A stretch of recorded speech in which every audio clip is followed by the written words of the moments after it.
Well, thank you so much. It's an absolute pleasure to be here. I'm not just going to talk about GCCs, but thank you. But I'm also just going to give a little bit of a landscape of what we see as the future of work that's happening around us in India. India is in a very, I call it India's best decade. You know, this is going to be a fantastic 10-year run for India on what's going to happen, not just in technology, but in businesses overall.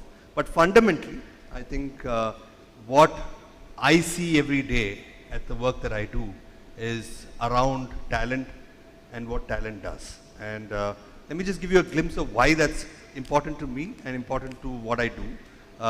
And that's who we are, which is Quest Corp. Now, Quest Corp is an organization that I was fortunately part of the co-founding team in 2007. We started this company in the interest of saying that we should be able to provide HR as a service. This was way back in 2007, where we never used the word even entrepreneur then. You know, we were nicely doing a startup company and we got it going. Fast forward to today, we are one of the largest employers in the country.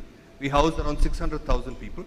And in that, we do a whole range of services that involve talent in some form. So I don't know if you can see this, but I'll try to call out a few names here.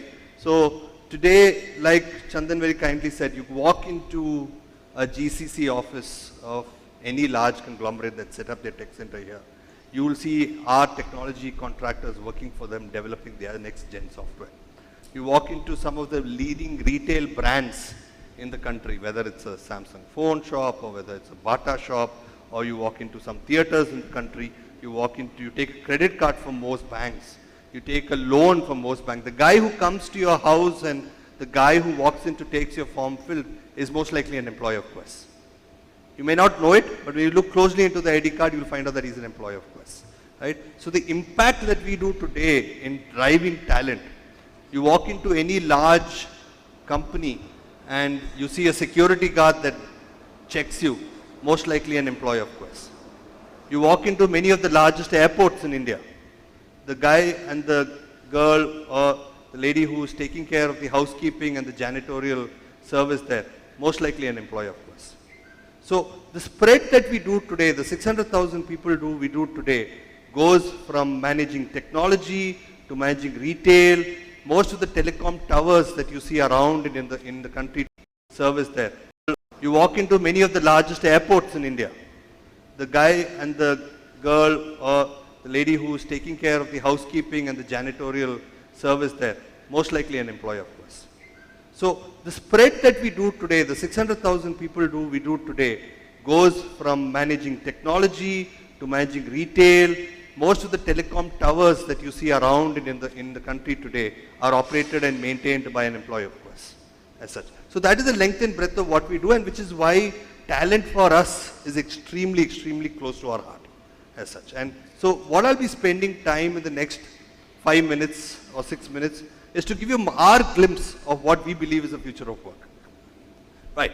So I've broken down the entire future of work into 3 fundamental views. One is the work, the worker, and the workplace. I'll come to the work a little later. I'll start with the worker. Now, today's worker is very different from the workers that, as I can assume, different from the world that we saw, right? So when we started hiring 15 years ago, 10 years ago, maybe even 20 years ago, you know, our parents and the parents, their parents, our grandparents, believed in taking a job with the government because it was the most stable form of employment. Then came private institutions. People wanted a job in a private company because it provided fair amount of stability, but also a little bit more money. The generation that we have today, they're happy doing a 2-hour job. Yeah. They're good enough to do that. So stability as a fundamental view of an employee today is slowly ceasing to exist. We have clients of ours that actually come to us and tell us that this role will be there only for 3 years. We are not looking for anything more than 3 years. We'll invest into this position for 3 years, but after 3 years we may not need it. We have CEOs today who are on contract with us, who are there for 2 years. Most CEOs actually in the world today are on contract in some form as such. The second thing that's happening in the worker community is that today there's a multi-generational playbook that's happening in each organization. You have someone who's just passed out of college. You have an intern that's maybe still studying. We have schools today make you do internship. So you have a school kid, you have a college going kid, you have a fresher who's just joined in, you've had someone who's worked for 15 years in the company, and you have someone who's worked in 30 years in the company. And this is extremely, extremely unique to this part of the world that we are living in today. That you have so many different layers of employees and very multi-generational.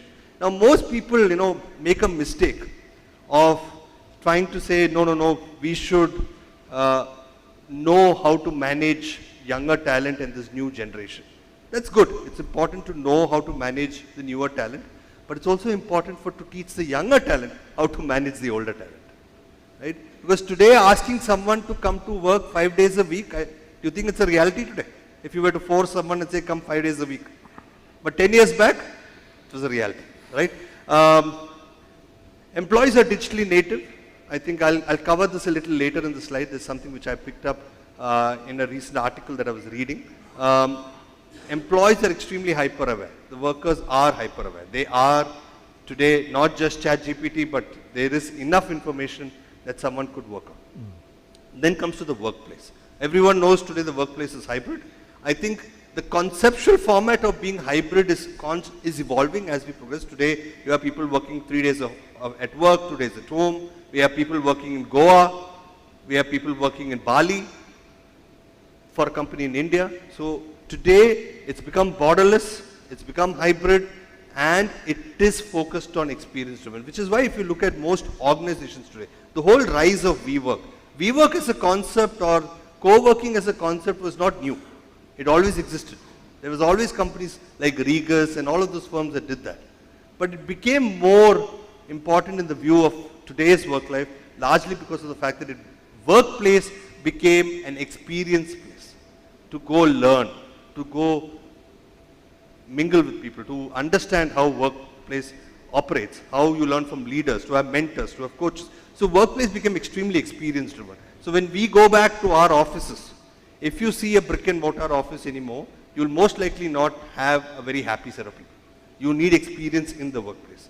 And then of course, every workplace is today digitally enabled. It's the toughest thing to get in an office today is a good conference. It's always booked. Right? So, this gives me rise to the new format that's coming out in the last few years, and I think this is going to evolve. The workplace and the worker has created a new formal pyramid in the world. So what we knew as a full-time employment has gone out of the window. Today, no job is full-time. You may think that you're a permanent employee, but it's only a matter of the next recession to happen and you're laid off. So the concept of full-time employment is gone. However, you do have a permanent employment culture, which happens in organization, which historically used to be between 90 to 85 to 90%. Now that's coming down to around 60%. Then you bought the rise of contractual manpower. This is something which in the US and Europe it was very common. Contractual employment was something which they had far achieved much before where India was. But today India is growing significantly into what you call as, and the 600,000 people that I have are all contractual employees. So I think how the pyramid has changed to become now also having gig workers in the system. So when you define work pyramids in organizations, it's important to know which job has to be permanent, which job has to be contractor, which job has to be task-led, which is freelance-led as such. So this moves into how the worker and the workplace creates a new culture paradigm. I'm not going to talk too much about it, but 6 things. I don't know how many of you have caught up on paper recently, but the work-life balance thing is coming back into big play. It actually toned down a little bit in between, but now after a few recent deaths, I think it's come back in a big way. I think collaboration is going to be huge. Merit-based reward systems. This is something which I've always believed, it never took place in the past. When you hire someone in a company, you hire someone at an individual level. I hire him, I interview him or her. When you exit someone from the company, again you exit someone at an individual level. You tell, it's an exit interview to one individual person. But for some reason, engagement at office is generic.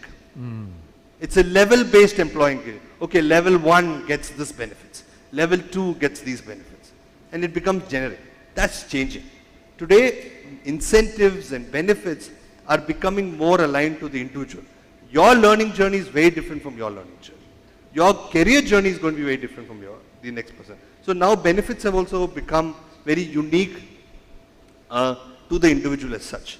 And last, of course, to ensure that, there is a clear purpose to what we do. I think that will stay for the rest of eternity.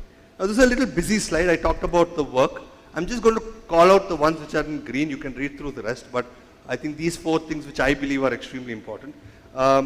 In organizations today, understanding social expectations is becoming critical. Knowing not just your business, not just, if you're coming to office as a leader and you're telling yourself saying that I don't care about these new theories, you're losing out a huge chunk. Knowing what is socially acceptable today is critical. Second, I think this is going to be the single most important thing in the workplace today is productivity. What ChatGPT is doing or what AI is doing nothing but enhancing productivity. That's it, bottom line.